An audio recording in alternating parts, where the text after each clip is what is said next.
বেতন ভাতা সংক্রান্ত জটিলতা নিরসন না হওয়ায় সরকারের আহ্বান প্রত্যাখ্যান করে মধ্যরাত থেকে কর্মবিরতি পালন করছেন বাংলাদেশ রেলওয়ের রানিং স্টাফরা।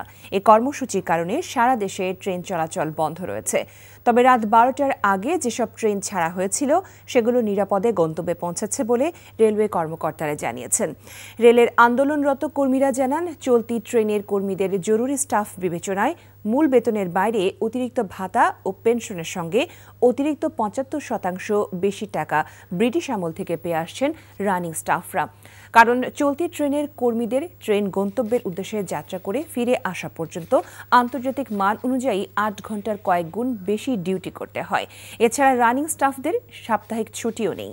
এসব বিবেচনায় দীর্ঘদিন থেকে পেয়ে আসা এই সুবিধা ২০২১ সালে এক প্রজ্ঞাপনের মাধ্যমে বন্ধ করে দেয় অর্থ মন্ত্রণালয়।